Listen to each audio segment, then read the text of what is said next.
Halo semuanya, kita bertemu lagi dengan saya Nikita Terawati.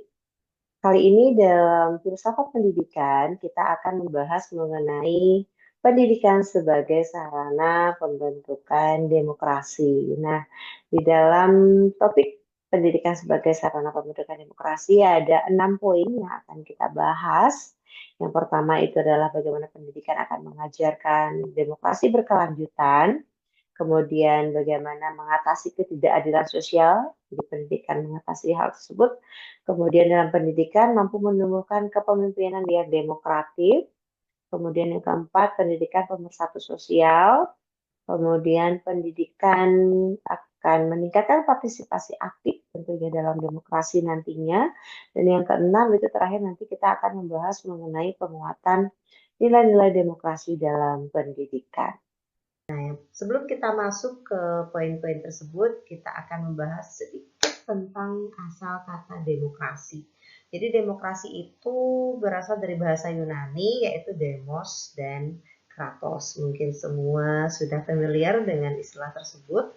Jadi demos artinya rakyat dan kratos itu artinya kekuasaan atau pemerintahan. Sehingga kita sering mendengar kata demokrasi itu artinya adalah pemerintahan oleh rakyat.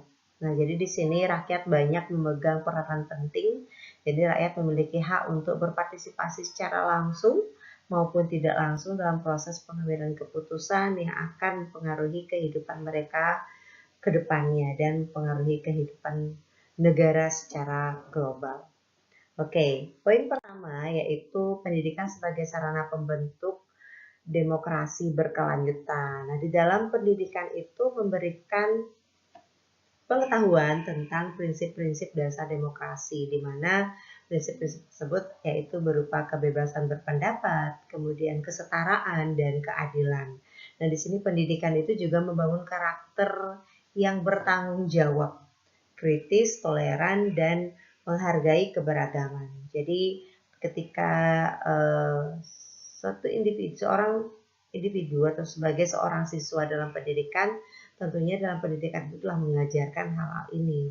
Jadi pendidikan itu ketika telah mengajarkan kebebasan berpendapat, keadilan, jadi pendidikan tersebut akan menghasilkan generasi pemimpin yang memiliki kompetensi, moralitas, dan komitmen terhadap nilai demokrasi itu sendiri. Nah, disinilah kunci dari keberlanjutan demokrasi itu sendiri. Oke, poin kedua adalah pendidikan mengatasi ketidakadilan sosial dalam demokrasi. Nah, pendidikan itu akan membuka akses yang setara bagi semua kelompok. Siapapun bisa menempuh proses pendidikan, baik itu pendidikan yang sifatnya adalah negeri maupun swasta gitu ya. Mungkin kalau yang akses pendidikannya lebih memiliki akses keuangan yang lebih tinggi, mungkin yang swasta bisa diakses. Tapi kalau untuk yang tidak pun masih ada akses sekolah-sekolah negeri seperti itu. Jadi semuanya bisa mengakses pendidikan. Yang kedua itu pendidikan memberdayakan masyarakat dengan pengetahuan dan keterampilan. Jadi pendidikan vokasi contohnya, jadi itu lebih membekalkan siswa-siswanya dengan adanya keterampilan. Meskipun secara kognitif mereka tidak kuat, tetapi mereka dibekali keterampilan-keterampilan yang bisa memberdayakan setiap kemampuan individu sehingga terciptalah keadilan. Jadi pendidikan di sini bisa mengatasi ketidakadilan sosial. Yang ketiga, membangun kesadaran tentang hak dan kewajiban. Jadi dalam pendidikan itu juga mengajarkan apa sih hak-hak kita sebagai seorang anggota keluarga, apa haknya sebagai seorang anggota masyarakat, apa haknya sebagai warga negara. Jadi ini sudah dibelajarkan dari semenjak sekolah dasar. Saya ingat sekali itu di buku kelas 2 atau kelas 3 itu sudah ada apa sih hak kita sebagai anak di rumah, apa hak kita sebagai seorang siswa di sekolah. Nah, jadi selain mengajarkan hak Di sekolah juga dikenalkan apa sih kewajibannya, sehingga tidak melulu kita menuntut hak, tetapi kita juga wajib melakukan kewajiban kita. Apa kewajibannya sebagai anak, apa kewajiban sebagai seorang siswa. Jadi adil antara hak dan kewajiban. Kemudian yang keempat itu mengurangi polarisasi sosial dan ekonomi. Jadi dengan adanya tingkat pendidikan yang bisa diakses oleh setiap orang, jadi klaster-klaster dari kelas sosial dan ekonomi itu bisa dikurangi karena setiap orang sudah bisa membekali dirinya meskipun tidak memiliki perekonomian yang berada di tingkat tinggi, tetapi mereka memiliki ilmu pengetahuan yang bisa mengantarkan mereka untuk mencapai tingkat sosial dan ekonomi yang lebih baik. Oke, yang poin ketiga itu adalah menumbuhkan kepemimpinan demokratik. Jadi seperti awalnya tadi dengan pendidikan mengenai prinsip-prinsip demokrasi, di sini juga menekankan pendidikan karakter, yaitu adil, jujur, dan bagaimana kita berempati terhadap orang lain. Kemudian yang kedua itu adalah pengembangan keterampilan komunikasi. Bagaimana sebagai siswa itu dilatih untuk bisa menjadi pendengar yang aktif, bukan hanya sebagai pendengar yang baik gitu ya, tapi pendengar yang aktif, dan juga bagaimana kita bisa berbicara dengan baik dan benar serta jelas sehingga orang yang mendengarkan itu bisa memahami maksud yang sebenarnya dari apa yang kita sampaikan. Nah, jadi dari sanalah menumbuhkan jiwa-jiwa seorang pemimpin.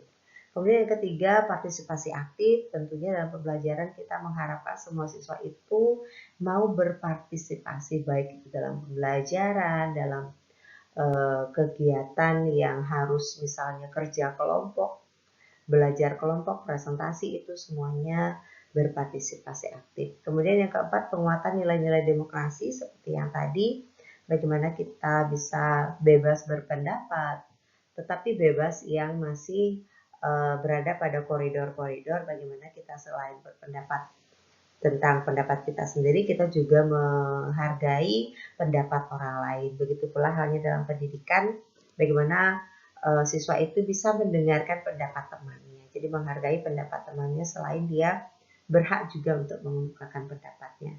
Dan dalam poin yang kelima dari menumbuhkan kepemimpinan demokratis itu adalah pendidikan berbasis kolaborasi. Jadi bagaimana dalam pembelajaran seperti yang telah banyak diterapkan yaitu dalam misalnya pembelajaran kolaboratif, pembelajaran berbasis proyek. Di sana adanya kolaborasi antara siswa satu dengan yang lainnya. Jadi bukan hanya satu individu yang bekerja, tetapi semua tim misalnya dalam pembelajaran kolaboratif tersebut.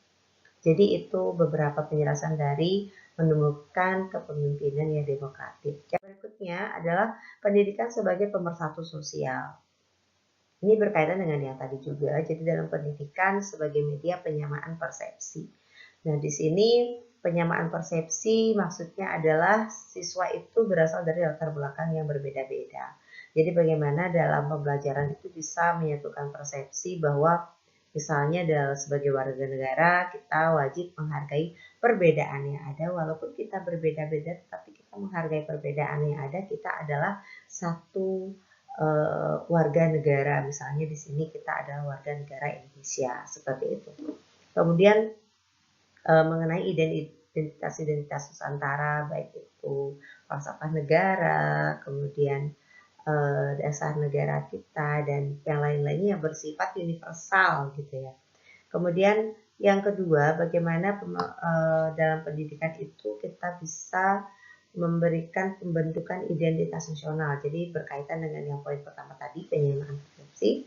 Walaupun kita berasal dari daerah yang berbeda, bahasa yang berbeda, tradisi yang berbeda, agama yang berbeda, tapi kita memiliki identitas nasional yaitu sebagai warga negara Indonesia yang memiliki dasar negara yang sama gitu ya. Jadi di sanalah peranannya untuk pemersatu sosial. Yang ketiga itu adalah meningkatkan toleransi dan penghargaan terhadap keberagaman.